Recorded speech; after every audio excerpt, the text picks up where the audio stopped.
আবৃত্তি কৰিবলৈ লৈছো জ্যোতিপ্ৰসাদ আগৰৱালাদেৱৰ ৰচিত কবিতা অকণমানি প্ৰাৰ্থনা। পোহৰ দিয়া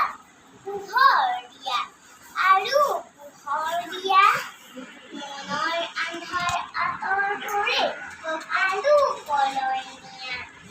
সদায় সঁচাত থাকিবলৈ মনৰ তিয়াবৰ, আমাৰ হিয়াত জলক তোমাৰ জ্যোতি জন্মৰ তুমি য'তেই আছা, আমাক মৰম দিবা। কুমতিৰ বেলিৰ আঁৰত থাকি হাঁহিবা।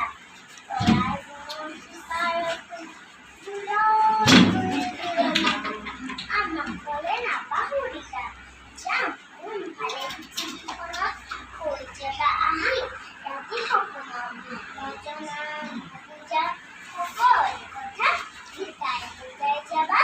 সুন্দৰ তুমি নেদেখাৰে পৰা আমাৰ সেৱা ল'বা, আমাৰ সেৱা ল'বা, আমাৰ সেৱা ল'বা।